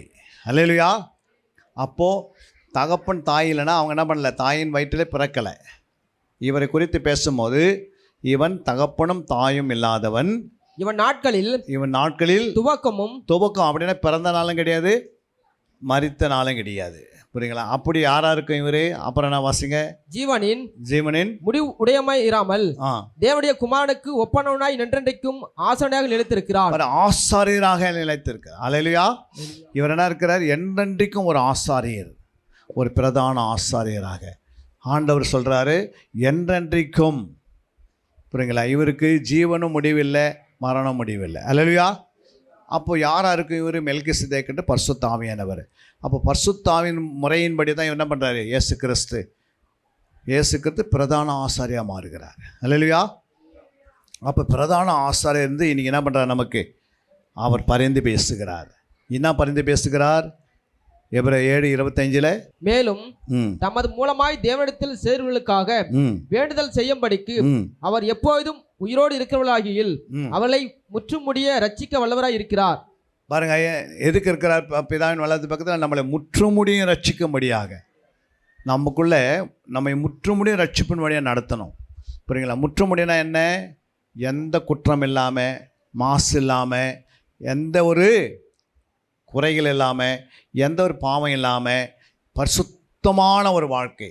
அதான் ஆண்டவர் சொல்றாரு 15ஆம் அதிகாரம் 1ஆம் வசனம் வாசிக்கிற சங்கீதத்தில், கர்த்தாவே யார் உம்முடைய கூடாரத்தில் தங்குவான்? யார் உம்முடைய கூடாரத்தில் தங்குவான்? யார் உம்முடைய பரிசுத்த பர்வதத்தில் வாசம் பண்ணுவான்? யார் உம்முடைய பரிசுத்த பர்வதத்தில் தங்குவான்? உத்தமனாய் நடந்து நீதியை நடப்பித்து மனதார சத்தியத்தை பேசுகிறவனே. அல்லேலூயா. அப்போ 3 குவாலிஃபிகேஷன் இருக்கணும். என்னென்ன இருக்கணும்? ஒன்று, இருதயத்தில் உத்தமனாக இருக்கணும். அடுத்தது சரீரத்தில் நீதிமானாக இருக்கணும். 3வது, ஆவியில் சத்தியத்தை பேசணும். வசனம் பேசக்கூடாது. ஏன் வசனம் பேசக்கூடாது? வசனம் என்பது எதை குறிக்கிறது? ஒரு விதையை குறிக்கிறது. சத்திய வேதம் ஆசாரியனுடைய வாயில் இருந்தது. நமக்குள்ள என்ன இருக்கணும்? சத்திய வேதம் இருக்கணும். சத்திய வேதத்துக்கும் வசனத்துக்கு என்ன வித்தியாசம்? வசனம் என்பது ஒரு விதை, புரியுங்களா? சத்தியம் என்பது ஒரு கனி, புரியுங்களா? சத்தியத்தை பேசும்போது, இப்போ நான் வசனத்தை பேசணும்னு வச்சுக்கோங்க, புரியுங்களா? ஒவ்வொரு முறையும் நான் பேசும்போது ஒரு விதை எடுத்து உங்கள் மேலே போடுறேன், புரியுங்களா? ஒரு நெல் எடுத்து போட்டுனே இருக்கிறேன். ஒரு படி நெல் ஆயிடுச்சு. நீங்கள் எத்தனை வீட்டில் என்ன பண்ணாதே நம்ம பண்ணோம்? ஒரு படி நெல்லை என்ன பண்ணியிருக்கணும்? குத்தி அதை என்ன பண்ணோம்? அரிசி எடுத்து சாப்பாடு செய்யணும், புரியுங்களா? சிலவங்க என்ன பண்ணுவாங்க? கொண்டு போயிட்டு வீட்டில் வச்சுட்டு இதனால் குத்துறது அப்படின்னு சொல்லிட்டு படுத்த தூங்கிடுவாங்க. சிலவங்க சோர்ந்து போயிடுவாங்க. அப்போது விசுவாசிகள் நம்ம தேடி வரும்போது அவங்களுக்கு விதையை கொடுத்துடக்கூடாது, புரியுங்களா? இங்கே ஒரு வசனம் இருக்குது, அங்கே ஒரு வசனம் இருக்குது, அங்கே ஒரு வசனம் இருக்குது. விதை மட்டும் கொடுத்துருந்தீங்கன்னா அவங்க எழுதிப்பாங்க. ஆனால் விதை என்ன பண்ணாது? அவங்க அரிசியாக மாற்றணுமே, அப்புறம் சோறாக மாற்றணுமே, அப்புறம் அவங்களுக்கு என்ன பண்ணோம்? அதை சமைத்து போடணுமே, புரியுதுங்களா? அதுதான் ஆண்டவர் சொல்கிறாரு, சத்திய வேதம் அவனுடைய வாயில் இருந்தது. அப்போ என்ன நடக்கும்? விடுதலை பெறுவார்கள். சத்தியங்களை விடுதலை. அப்போ சத்தியத்தை பேசணும். சத்திய வசனம் அவன் வாயில் இருந்தது, அவன் நாவில் இருந்தது, அவன் உதடியில் இருந்தது. ஹல்லேலூயா. அப்போ சத்திய வேதனைன்னா எந்த கேள்விக்கு பதில் சொல்கிறதா சத்தியம். எல்லாத்துக்கும் அர்த்தம் சொல்லி சொல்லி சொல்லி என்ன பண்ணியிருக்கணும்? எடுத்து கொடுக்கணும். அதுதான் 2 தீமோத்தேயு 2:15 வாசிக்கும் போது, நீ வெட்கப்படாத ஊழியக்காரனாக இருந்து சத்திய வசனத்தை நிதானமாய் போதிக்கணும். அல்லேலூயா. சத்திய வசனம் எப்படி போதிக்கணும்? யாரு? ஊழியக்காரன். அப்போது இந்த வேதத்தை சத்தியத்தை சத்தியமாக நீங்கள் போதிக்கணும்னா நீ வெட்கப்படாத ஊழியக்காரனாக இருந்து சத்திய வசனத்தை நிதானமாய் என்ன செய்யணும்? பகுத்து பிரித்து போதித்து நீர் அதுக்கு எச்சரிக்கையாக இருந்து உத்தமனாக இருக்கணும். அல்லேலூயா. அப்போ என்ன அர்த்தம்? சத்திய வசனத்தை போதிக்கணும். வசனத்தை போதிக்கிறது ஈஸி, ஆனால் சத்திய வசனத்தை போதிக்கிறது ரொம்ப கஷ்டம். அல்லேலூயா. நாங்கள் உங்களுக்கு இவ்வளோ வீடு கட்டுறதுக்கு இவ்வளோ இரும்பு தரம் கட்டிக்க அப்படின்னு இல்லை, அந்த கட்ட வேண்டிய எல்லா காரியத்தை செய்து முடித்து கொடுக்குறாங்க. அதுதான் சத்தியம். அல்லேலூயா. ஆண்டவர் என்ன பண்ணிட்டாரு? எல்லா வேலையும் முடிச்சுட்டு சத்தியத்தை நம்ம கையில் கொடுத்துட்டாரு. இப்போ நம்ம சத்தியத்தை விதைக்கணும். சத்தியம் என்றால் கனி. அல்லேலூயா. சத்தியம் விதைக்கும் போது புரியுங்களா, அந்த சந்தோஷத்தை உண்டாக்குது, சமாதானத்தை உண்டாக்குது, நீடிய பொறுமை உண்டாக்குது, தயவு உண்டாக்குது, அன்பு உண்டாகுது, அப்புறம் இச்சடக்கத்தை உண்டாக்குது. அப்போது சொல்லும் போது அந்த சத்தியம் அவங்களுக்கு என்ன பண்ணுது, வேலை செய்ய ஆரம்பிக்குது. உடனே விடுதலை பெறுகிறோம், உடனே ஆண்டவருக்கை எழும்புகிறோம். நீங்கள் சாட்சி கொடுத்தீங்கள, இந்த சாட்சி என்ன பண்ணுது, நான் நினச்சபடி நான் சொன்னபடி என்னுடைய இருதயத்தில் ஆவியை என்ன பண்ணார், பேசினார் சொல்கிறீங்க. அதுக்கு எப்படி பேசினார், அந்த சத்தியம் பேசும்போது அது உங்களை விடுதலை ஆக்குது. அல்லேலூயா. அப்போ அதுதான் சத்தியத்தை அறிவு சத்தியங்களை விடுதலை ஆக்கணும். நம்மக்கிட்ட வசனம் இருக்குது, அந்த வசனத்தை நீங்கள் என்ன பண்ணணும், 1 மணி நேரம் 2 மணி நேரம் 3 மணி நேரம் என்ன பண்ணணும், எடுத்து அந்த வசனத்தை வைத்து அந்த வசனத்தை என்ன பண்ண தேடி ஆராய்ந்து தியானிக்கும் போது அதில் இருக்கிற சத்தியம் வெளியே வரும். அப்படியே எடுத்து பேசுனீங்களா அது வராது. அப்போ அந்த வசனம் வேலை செய்யாது. நீங்கள் அந்த வசனத்தை பேசிட்டு அப்புறம் எது பேசிட்டு அப்புறம் உள்ளே வெளியே போக முடியாது. அப்புறம் அங்கேயே ஸ்டக்காகி நின்றுக்கும். அதனால தான் அதுக்கு தியானித்து இருக்கணும். ஃபஸ்ட்டு நீ நல்லா அனுபவிச்சுட்டு நீ விடுதலை பெற்றுன்னு பேசணும். அல்லேலூயா. அப்போ அந்த மாதிரி நேரத்தை ஒதுக்குனா தான் அந்த வேலை செய்யும். இதுக்கு நீங்கள் தியானிக்கவும் இல்லை, ஆராயவும் இல்லை, தேடவும் இல்லைன்னா என்ன பண்ணாது, வேலை செய்யாது. புரியுங்களா. அதனால் என்ன பண்ண முடியாது, இந்த வசனம் எதில் கனெக்ட் ஆகுது, அந்த வசனம் எதில் கனெக்ட் ஆகுதுன்னு ஆண்டவர் சொல்லி தருவார். புரியுங்களா. அதான் சத்தியே அந்த வசனங்களை என்ன பண்ணோம், நிதானமாய் போதித்து அதை பகுத்து போதிக்கணும். புரியுங்களா. ஒரு பகுத்துனா அதை பெருக்கல் பண்ணணும், மல்டிபை பண்ணணும். புரியுதுங்களா. ப்ளஸ் பண்ணுறது தான் தேடுதல். புரியுங்களா. மல்டிபை பண்ணுறது, பெருக்கல்ன்றது பகுத்து பிரிக்கிறது. அப்போ நீ பகுத்து பிரிக்கணும். புரியுங்களா. ஒரு வசனம் அது ஆவியும் குத்தும், ஆத்மாவையும் குத்தும், சரீரத்தை குத்திடும். அல்லேலூயா. ஒரு வார்த்தை பேசுவேன், 3 வேலை செய்யும். ஆவியிலையும் வேலை செய்யும், சிலவங்க ஆத்மாவில் வேலை செய்யும், சில சரீரம் வேலை செய்யும். அப்போது அந்த வசனத்தை நீங்கள் என்ன பண்ணணும், நல்லா கத்தி என்ன பண்ணணும், தீட்டணும். அப்போ தீட்டினா நம்ம எதை பயன்படுத்துகிறோம், ஒரு அறத்தை எடுத்து என்ன பண்ணுறோம், பல மணி நேரம் தீட்டினா தான் அது என்ன பண்ண ஷார்ப்பாகுது. ஷார்ப்பாகும் போது வெட்டுவதுக்கு என்ன ஆகுது, பெலன் நமக்கு அவ்வளோ தேவையில்லை. கொஞ்சம் அப்படி தட்டினா என்ன பண்ணுது, அது 2 துண்டாகிடுது. அப்போது சத்தியத்தை வசனத்தை எடுத்து நல்லா தியானம் பண்ணிங்கன்னா, அதை தியானம் பண்ணுறது தான் நல்லா அந்த வசனத்தை வச்சு ஜெபிக்குதுன்னா அந்த வசனம் பண்ண ரொம்ப கூர்மையாக ஷார்ப்பாக மாறிடும். புரியுங்களா. டக்குன்னு வெளிப்பாடு வெளியே ஓடியாரும். நீங்கள் பேசும்போது ஜனங்களுடைய உள்ளம் அப்படி என்ன பண்ணும், குத்தப்பட்டு உணரப்பட்டு சிந்திக்கப்பட்டு நானும் அது மாதிரி நானும் ஊழியக்கார ஆகணும், நானும் விடுதலையாக ஓடணும், நானும் ஆசீர்வதிக்கப்பட்டிருக்கணும் அப்படின்னு பேசும். அல்லேலூயா. அப்போ ஆண்டவன் என்ன பண்ணால் நிறைய ஆத்துமாக்கள் சபை கொடுப்பார். 3வது பாருங்கள், தேவ தூதர்கள் வெளிப்பட்டார்கள். 3வது பரலோகத்தை சேர்ந்தவர்கள் தேவ தூதர்கள், சாஸ்திரிகள் கல்விமான்கள், மேய்ப்பர்கள் படிக்காதவர்கள். அல்லேலூயா. லூக்கா 2ஆம் அதிகாரம் 9-14 வரைக்கும் வாசித்தீங்கன்னா அங்கே போடப்பட்டிருக்கிறது. வாசிங்க. அவ்வேளையில் கர்த்தருடைய தூதன் அவரிடத்தில் வந்து நின்றான். கர்த்தருடைய மகிமை அவர்களை சுற்றிலும் பிரகாசித்தது. அவர்கள் மிகவும் பயந்தார்கள். தேவதூதன் அவர்களை நோக்கி, பயப்படாதிருங்கள், இதோ எல்லா ஜனத்துக்கும் மிகுந்த சந்தோஷத்தை உண்டாக்கும் நற்செய்தியை உங்களுக்கு அறிவிக்கிறேன் என்று கர்த்தராகிய கிறிஸ்து என்னும் இரட்சகர் உங்களுக்கு தாவீதின் ஊரிலே பிறந்திருக்கிறார். பிள்ளையை துணிகளில் சுற்றி முன்னையிலே கிடைத்திருக்க காண்பீர்கள், இதுவே உங்களுக்கு அடையாளம் என்றார். இப்படி ஆண்டவர் என்ன பண்றாரு, சொல்லினே வராரு. அதே லூக்கா 2:13 சொல்லுது, அந்த தூஷணமே பரமசேனையின் திரள் அந்த தூதனுடன் தோன்றி, உன்னதத்தில் இருக்கிற தேவனுக்கு மகிமையும் பூமியிலே சமாதானமும் மனுஷன் மேல் பிரியமும் உண்டாவதாக என்று சொல்லி பரமசேனை. 2வது யார் வந்தாங்க, தூதரு. 9ஆம் வசனத்தில் நாம் வாசிக்கிறோம், கர்த்தருடைய தூதனை இறங்கி தான் ஃபஸ்ட்டு அந்த மெசேஜ் கொடுக்குறாரு. 2வது பார்த்தோன்னா யார் வர்றது, பரமசேனை திரள் வந்து என்ன பண்ணிக்கிறாங்க, தூதனுடனே தோன்றி 14 சொல்லுது, உன்னதத்திலிருந்து தேவனுக்கு மகிமையும் பூமியில சமாதானமும் மனுஷன் மேல் பிரியமும் உண்டாவதாக என்று சொல்லி தேவனை பரலோகம் துதிக்கிறது போது. அல்லேலூயா. அப்போ யோசித்து பாருங்க. அப்போது ஆண்டவராக இயேசு கிறிஸ்துடைய பிறப்புக்கு இந்த 3 பேர் முக்கியமானவர்கள். அல்லேலூயா. நம்ம நினைக்கிறோம் நிறைய படித்தவங்களாம் நம்ம சபைக்கு வர மாட்டாங்க அப்படின்னு. ஒரு குறிப்பிட்ட நாள் வரும்போது ஆண்டவர் உங்களை வச்சு அவங்கள வழி நடத்துவார். அல்லேலூயா. பெரிய பெரிய விஞ்ஞானிகள் உள்ளே வருவாங்க, பெரிய பெரிய நீதிபதிகள் வருவாங்க, டாக்டருங்க வருவாங்க, அநேக குவாலிஃபிகேஷன் மத்தியத்துறை மாநிலத்துறை தனியாக துறந்து நிறைய ஆத்துமாக்களை வந்து கொட்டுவார் சபையில். அல்லேலூயா. அப்போ நீங்கள் பார்ப்பீங்க, என்னுடைய தகுதிக்கு இது இல்லைப்பா அப்படின்னு நினைப்பீங்க. ஆனால் உன் மேலே இருக்கிற அபிஷேகத்தை வச்சு கொடுக்குறார் ஆண்டவர். உண்மையிலே வச்சிருக்க கிருபைக்காய் தருவார். அப்போ ஆண்டவர் சொல்ல இந்த திரளான கூட்டத்தை சபைக்கு ஆண்டவரே தருவார். 4வது இம்மானுவேல் என்று பிறப்பு. அங்கே மத்தேயு 1ஆம் அதிகாரம் 23, ஏசாயா 7:14, ஏசாயா 8:8. ஏசாயா 8:8 வாசிங்க. இது 3 வசனத்தை இம்மானுவேல்னு எழுதியிருக்கோம். ஈதாவுக்குள் புகுந்து பிரபுவாகிய கடந்து கைத்து மற்றும் வரும் என்றார். இம்மானுவேலே, அவன் சட்டைகளின் விரிவு உமது தேசத்தின் விசாலத்தை மூடும். பாருங்க, இம்மானுவேலே, அவன் சட்டைகளின் விரிவு உமது தேசத்தின் விசாலத்தை மூடும். அல்லேலூயா.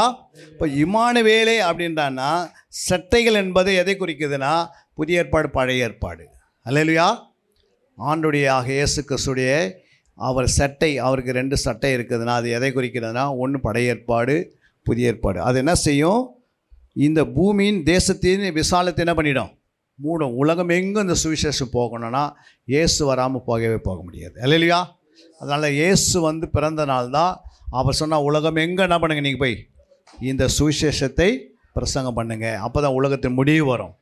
உலகத்துக்கு முடிவு எப்போ கட்டார்னா, இந்த சுவிசேஷம் எல்லா நாடுகளுக்கு போகணும், எல்லா தேசத்துக்கு போகணும், எல்லா மாநிலங்களுக்கு போகணும், எல்லா மாவட்டத்துக்கு போகணும், அப்புறம் ஒவ்வொரு கிராமங்களுக்கு போகணும், ஒவ்வொரு இடங்களுக்கு போகணும். அல்லேலூயா.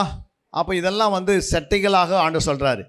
சங்கீதம் 91 பார்க்குறோம். அவருடைய சட்டைகளின் இடையிலில் நமக்கு என்ன உண்டு?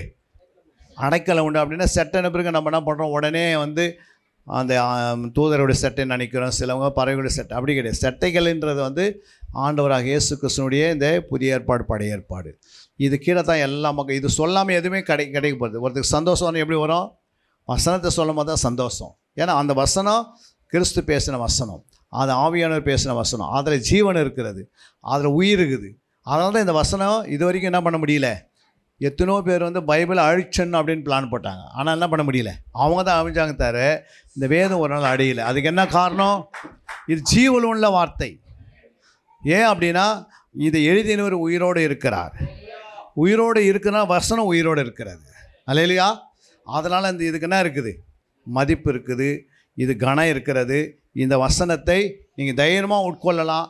இது உன்னை பலப்படுத்தும், உன்னை ஸ்திரப்படுத்தும், உன்னை பரிசுத்தமாக்கும், உன்னை சுத்திகரிக்கும், உன்னை நிலைநிறுத்தும், உன் தேவைகளை சந்திக்கும். இது எல்லாவற்றையும் செய்து முடிக்கும். அல்லேலூயா. இந்த வசனங்களில் எல்லாமே சாதாரணமாக நினைக்கக்கூடாது. ஒவ்வொரு வசனமும் ஒரு வேலை செய்யுது. அதனால தான் வேதத்தை நீங்கள் பார்த்தீங்கன்னா அவர் ஆவி, ஆத்மா, சரீரம் ஃபுல்லாக முழு பைபிளாக இருக்குது. இயேசு பேசுகிறது ஆவிலையும் இருக்குது, ஆத்மாவில் பேசுகிற வசனம் இருக்குது, சரீரத்தில் பேசுகிற வசனம் இருக்குது. அவர் என்ன சொன்னாலும் அத்தனை பைபிளுக்குள்ளே இருக்கிறனால எது சொன்னாலும் அதுக்கு என்ன பண்ணுது? நம்ம ஆவியாத்மா விடுதலை கிடைக்கிது. அல்லேலூயா.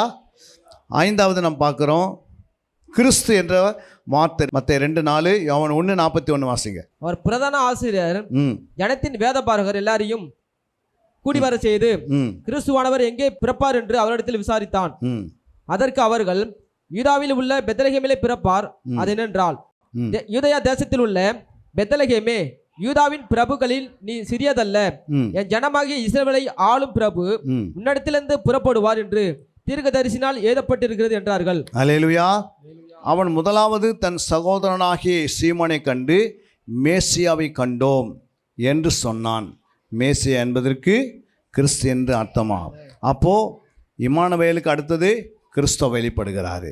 கிறிஸ்து என்றால் ஊழியத்தை குறிக்கிறது. எதை குறிக்கிறது? அபிஷேகம் பெற்று என்ன பண்ணுறாரு? அவர் ஊழியம் செய்கிறார். அப்போது இம்மானுவேல்னா பிறப்பு. இம்மானுவேல் என்றது பிறப்பை வெளிப்படுத்துகிறது. ஆனால் கிறிஸ்து என்றால் அது ஊழியத்தை வெளிப்படுத்துகிறது. இயேசு என்றால் மரணத்தை வெளிப்படுத்துகிறது. அல்லேலூயா. வாசிக்கலாம் அந்த வசனத்தை. யோவான் 19:30. இயேசு காடியை வாங்கின பின்பு முடிந்தது என்று சொல்லி தலையை சாய்த்து ஆவியை ஒப்பு கொடுத்தார். அந்த நாள் பெரிய ஓய்வு நாளுக்கு ஆயத்த நாளாக இருந்தபடியால் உடல்கள் அந்த ஓய்வு நாளிலே சிலுவைகளில் இராதபடிக்கு யூதர்கள் பிலாத்துவிடத்தில் போய் அவருடைய காலெலும்புகளை முறிக்கும்படிக்கு உடல்களை எடுத்து போடும்படிக்கு உத்தரவு கேட்டுக்கொண்டார்கள். அல்லேலூயா. இயேசு காடியை வாங்கின பின்பு முடிந்தது, அதான் மரணம். அல்லேலூயா.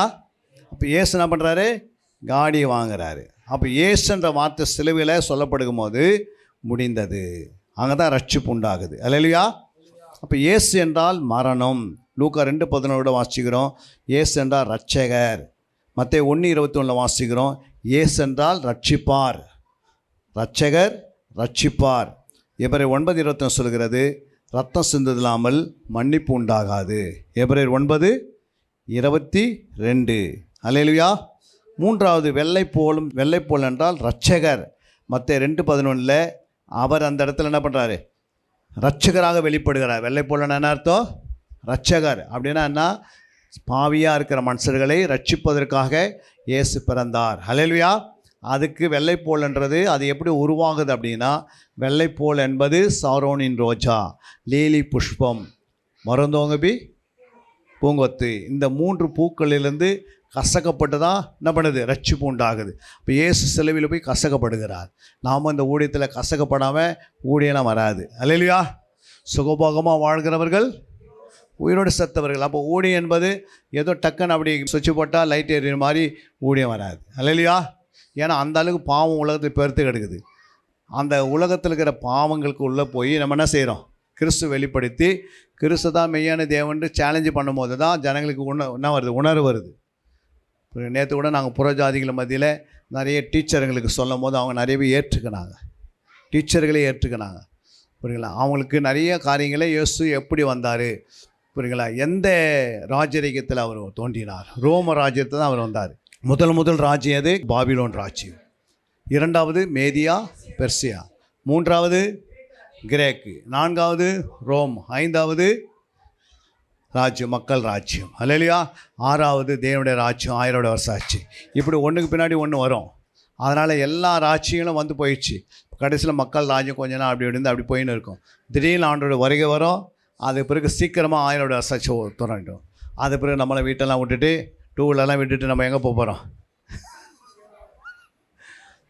ஊடத்துக்கு தான் 2 வீலர் கொடுத்துக்கிற காரு. அதனால் அதுவும் கூட கொண்டு போக முடியாது. நமக்கு ஆல்ரெடி பறக்கக்கூடிய வல்லமை கிடைக்குது. அல்லேலூயா.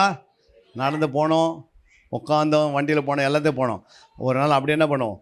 ஒரு தேசத்தில் இன்னொரு தேசத்துக்கு போவோம். அமெரிக்காவில் போயிட்டு சுற்றி பார்த்துட்டு இயற்கைலாம் பார்த்துட்டு வருவோம். அப்புறம் எந்த டூருக்குன்னா தேவையில்லை, 10 காசு தேவையில்லை. எல்லா நாடும் அப்போ இங்கே தான் இருக்க போகுது. அல்லேலூயா. 1000 வருட சாட்சியில் பூமியில் என்ன இருக்காது? அழிஞ்சிட்டு இருக்காது. எல்லாமே இருப்பாங்க, மக்கள் இருப்பாங்க, எல்லாம் இருப்பாங்க. ஆனால் நம்மை கர்த்தர் ஆசாரிகளாக லேவியராக என்று வாசிக்கிறோம். வெளிப்படையும் 20ஆம் அதிகாரம் 6 வாசிக்கிறோம். இல்லை வாசிங்க. முதலாம் உயர்த்துதலுக்கு பங்குள்ளவன் பாக்கியவானும் பரிசுத்தவானுமாய் இருக்கிறான். இவர்களின் மேல் 2ஆம் மரணத்திற்கு அதிகாரம் இல்லை. இவர்கள் தேவனுக்கும் கிறிஸ்துவுக்கும் முன்பாக ஆசாரியராய் இருந்து அவரோடு கூட 1000 வருஷம் அரசாள்வார்கள். நம்மளாம் என்ன இருப்போம்? இப்போ சொல்லிட்டாரு, நம்மளாம் இப்பயும் ஆசாரியர்கள் தான். புரியுங்களா? இப்போ நீ அந்த ஆசாரிய வேலையை செய்யணும். 1:6 வெளிப்படுது. 1:6 நம்ம இப்போ ஆசாரியர்கள் ராஜாக்களாக இருக்கிறோம். இப்போ அதிகாரம் கொடுத்துட்டாரு. ஆசாரியா நம்ம போய் 4 பேருக்கு சத்தியத்தை சொல்கிறது தான் ஆசாரியர்கள். ஆசாரியுடைய வாயில் என்ன இருக்கும்? வேதம் இருக்கணும். வாயில் என்ன இருக்கணும்? சத்தியம் இருக்கணும். உதடில் வந்து அறிவு இருக்கணும். அப்போ இதெல்லாம் நம்மக்கிட்ட இல்லாத நம்ம ஒன்றும் பண்ண முடியும். இப்போ நம்ம ஆசாரம் இருந்தால் தான் அப்போ ஆசாரம் தெரியும். சும்மா விசுவாசம் சொல்லிடக்கூடாது. நம்மளை கர்த்தர் அவருடைய ரத்தத்தினால் கழுவினார்னா எதுக்காக கழுவினார்? நம்மளை ஆசாரிகளாகவும் ராஜாக்களாக மாற்றினார். 1:6 வாசிக்கிறோம். வெளிப்படுத்தின வாசிங்க. நம்மிடத்தில் அன்பு கூர்ந்து தமது ரத்தத்தினாலே நம்முடைய பாவங்களுக்கு நம்மை கழுவி நம்முடைய பிதாவாகிய தேவனுக்கு முன்பாக நம்மை ராஜாக்களுக்கும் ஆசாரியர்களும் ஆக்கின அவருக்கு மகிமையும் வல்லமையும் என்றென்றைக்கும் உண்டாயிருப்பதாக. ஆமென். அல்லேலூயா. இப்போ ரத்தத்தினால கழுவப்பட்ட பிறகு நம்ம என்ன மாறிட்டோம்? ஆசாரிகளாக ராஜாக்களாக இருக்கிறோம். அப்போ 20:6 முடிக்கிறாரு. வெளிப்படை 20:6 முடிக்கும் போது நம்மளாம் என்ன மாறிட்டோம்? முதல் உயிர்த்ததில் பங்கு உள்ளவனுக்கு பங்கு என்ன இருக்குது? 1000 வருட அரசாட்சி பங்கு. அப்போ முதல் உயிர்த்ததில் நம்ம உயிர்த்தேர்ந்து போயிடுவோம். அப்படின்னா இயேசுக்கு வரும்போது உயிர்த்தேர்ந்துட்டான்னு அவங்களுக்கு மட்டும் தான் என்ன இருக்குது? 1000 வருட அரசாட்சி இருக்குது. அதுக்கு பிறகு உயிர்த்தேர்ந்த வரவங்களுக்கெல்லாம் கிடையாது. அது மாதிரி ஜட்மெண்ட் 22ஆம் அதிகாரத்தில் சொல்லப்பட்ட ஜட்மெண்ட் ஆகி தான் அது உயிரோடு இருந்துப்பாங்க. அப்போ அந்த முதல் உயிர்த்தேர்தலில் பங்கு உள்ளவனாக இருக்கணும். எந்த உயிர்த்தேர்தல்? ஃபஸ்ட்டு உயிர்த்தேர்தலில் நம்ம பங்கு உள்ளவனாக இருக்கணும். புரியுங்களா? முதல் உயிர்த்தேர்தல் அதை தான் சொல்கிறாரு.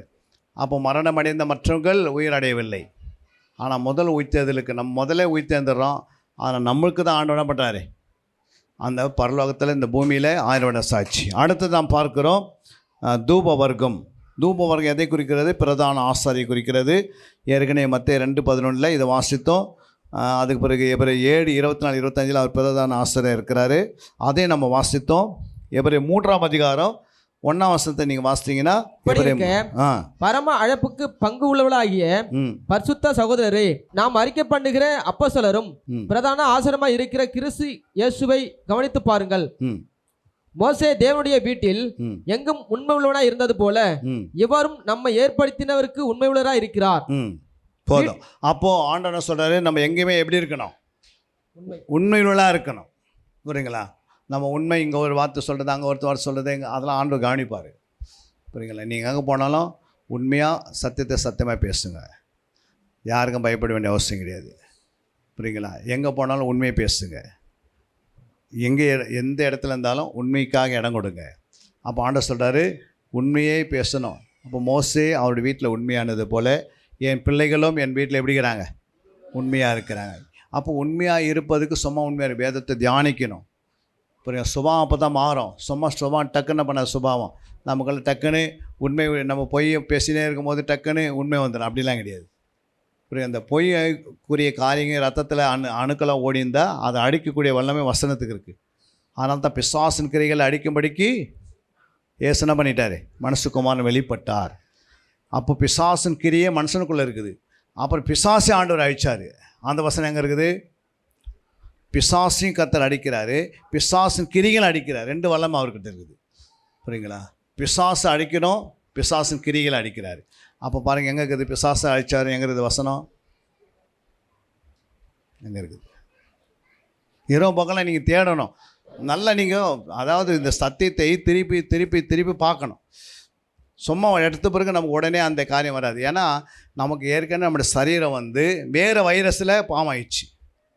பாவத்திலே பிறந்ததுனால, பாவத்திலேயே கர்ப்பம் தரித்ததுனால நமக்கு நம்ம சரீரத்தில் சீக்கிரம் என்ன பண்ணுது? பரிசுத்தம் வேலை செய்ய மாட்டேங்குது. புரியுங்களா? டக்குன்னு வசனம்லாம் மறந்துடுறோம். நில் ஆக்கிற மாதிரி தெரியும், டக்குன்னு நமக்கு ஒன்றுமே இல்லாத தெரியும். இந்த சரீரத்தில் இந்த வசனத்தை உள்ளே எவ்வளோ அனுப்புகிறீங்களோ அவ்வளோ வேலை செய்யணும். புரியுங்களா? அதனால தான் உள்ளுகிற மனுஷனை மாற்றுவதற்கு வெளியிக்கிற மனுஷனை அடித்துக்கினே இருக்கணும். ஒரே நேரத்தில் உள்ளுகிற மனுஷன் அடைய முடியாது. ஒரே நேரத்தில் ஒரே நாள் சுபாவம் மாறிச்சுன்னா அப்போ யாரும் சர்ச்சைக்காக வரமாட்டாங்க. வருவாங்களா? ஐயா நான் நேற்று வந்தேன், சர்ச்சையை ரசிக்கப்பட்டு ஃபுல்லாக நான் பரிசுத்தம் ஆகிட்டேன், இனிமேல் எனக்கு சர்ச்சை தேவையில்லை அப்படின்னு சொல்லிட்டு அவங்க போயினே இருப்பாங்க.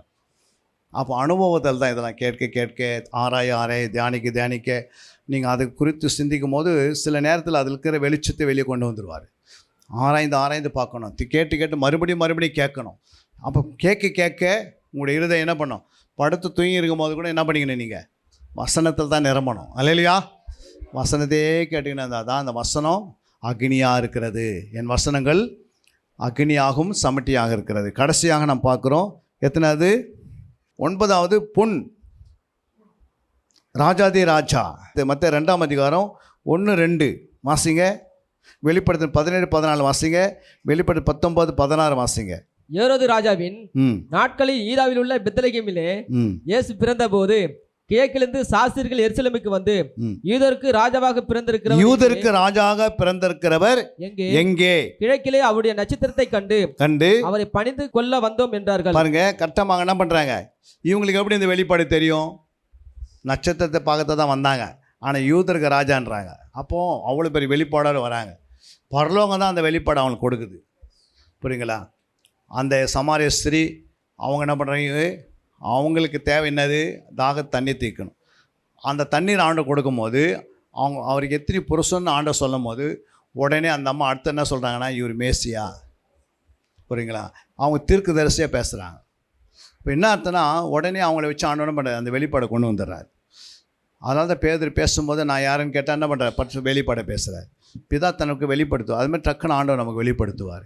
அதனால தான் இங்கே சொல்கிறார் என்னன்னு, யூதருக்கு ராஜாவாக பிறந்திருக்கிறவர் எங்கே அப்படின்னு கரெக்டாக வந்து கேட்குறாங்க. அந்த தேசத்தில் யாரும் என்ன பண்ண முடியல அவங்களால. அந்த பட்டணத்துக்குள்ளே யாராலையும் என்ன பண்ணல, யூதருக்கு ராஜா பிறந்தது அவங்களே தெரியல. அப்புறம் தான் கேள்வி விசாரிக்கும் போது அவர் பெத்லகேமில் பிறப்பார் என்று கீழே வசனத்தை சொல்கிறாங்க, ஆசாரிகள் சொல்கிறாங்க. ஆனால் முன்னாடியே யூதருக்கு ராஜா பிறக்க போகிறாரு, நட்சத்திரம் ஒன்று எழும்பிடுச்சு, அது ஏன் வந்தது அப்படின்னு அவங்களுக்கே தெரியல. அல்லேலூயா. அதுக்கு அடுத்தது பார்க்குறோம். வெளிப்படுத்தல் 17-14 இவர்கள் ஆட்டுக்குட்டியானவருடனே யுத்தம் பண்ணுவார்கள். ஆட்டுக்குட்டியானவர் கத்தாதி கத்தரும் ராஜாதி ராஜாவுமா இருக்கிறபடியால் அவர்களை ஜெயிப்பார். அவரோடு கூட இருக்கிறவர்கள் அழைக்கப்பட்டவர்களும் தெரிந்து கொள்ளப்பட்டவர்களும் உண்மை உள்ளவர்களுமாய் இருக்கிறார் என்றார். அல்லேலூயா. பாருங்க, இயேசு கிறிஸ்து ராஜாதி ராஜாவாக இருப்பார். ஆனால் அவரோடு இருக்கிறவர்கள் தெரிந்து கொள்ளப்பட்டவர்கள், அழைக்கப்பட்டவர்கள், உண்மை உள்ளவர்கள். இவங்க 3 பேரும் யார் கூட இருப்பாங்க? ராஜாதி ராஜா கூட ஆசாரிகளாக, ராஜாக்களாக தேவன் நம்மை உண்டாக்குறார். அல்லேலூயா. இது பின்னாடி வரும்போது நிறைய சப்ஜெக்டில் வரும்போது நீ கற்றுக்கொள்வீங்க. வெளிப்படுத்தினல் 19:16 வாசிக்கலாம். ராஜாதி ராஜா கத்தாதி கத்தர் என்னும் நாமம் அவருடைய வஸ்திரத்தின் மேலும் அவருடைய தொடையின் மேலும் எழுதப்பட்டிருந்தது. அப்போ அவருடைய வஸ்திரத்து மேலும் தொடையின் மேலும் என்ன எழுதப்பட்டிருக்கு? ராஜாதி ராஜா கத்தாதி கர்த்தர் என்று எழுதப்பட்டிருக்கிறது. இயேசு கிறிஸ்துவின் பிறப்பில் மேய்ப்பர்கள் படிக்காதவர்கள், சாஸ்திரிகள் கல்விமான்கள், தேவதூதர்கள் பரலோகத்தை சேர்ந்தவர்கள். இம்மானுவேல் பிறப்பை குறிக்கிறது, கிறிஸ்து ஊழியத்தை குறிக்கிறது, இயேசு மரணத்தை குறிக்கிறது, வெள்ளை போலும் இரட்சகரை குறிக்கிறது, தூபவர்க்கம் பிரதான ஆசாரி குறிக்கிறது, பொன் ராஜாதி ராஜா குறிக்கிறது. இது குறித்து நீங்கள் உங்களுடைய ஹோம் ஒர்க்கில் நீங்கள் என்ன பண்ணணும்? வீட்டில் போய் தேடி கண்டுபிடிச்சி இதுக்கு நிகரான வசனங்களாக நீங்கள் என்ன பண்ணணும்? கொஞ்சம் நீங்களே கண்களை வைத்து வேதத்தை தேடி ஆராய்ந்து தியானித்தீங்கன்னா உங்களுக்கு ஆண்டவர் சொல்லுவார். நிறைய வசனங்களுக்கு பின்னாடி எழுதினே போகலாம். ஆனால் ஒரு சப்ஜெக்ட் எடுத்தோம்னா நம்ம ஒன்றிலேயே 1 மணி நேரம் ஆகிடுது. அதனால தான் என்ன பண்ண முடியல, அதை முடிக்க முடியல. எல்லாமே பெரிய பெரிய சப்ஜெக்டாக இருக்கிறதுனால 9 காரியமாக இருக்கிறது. புரியுங்களா? இனி வர எல்லா சப்ஜெக்ட்டுமே எப்படி இருக்கும்? 9 இருக்கும். அதுக்குள்ளே நீங்கள் என்னென்ன நுழைக்கணும்னு நீங்கள் கண்டுபிடிச்சி வெளிப்பாடு எழுதினு வாங்க. புரியுங்க? என்ன கொண்டு வாங்க. உங்களுக்கு ஆண்டவர் என்ன வெளிப்படுத்துகிறாருன்னு இதுக்கு ஏன் இந்த 2 சப்ஜெக்டை இனி கொடுத்தோம். இந்த 2 சப்ஜெக்ட்டுக்கு 9 காரியங்களுக்கு நீங்கள் தேடிக்கிட்டே அழைச்சிங்கன்னா உங்களுக்கு இதுவும் புரியும், வேறையும் புரிய வைப்பார். இந்த வசனம் உள்ளே போய் என்ன பண்ண வீட்டில் பார்க்கணும்.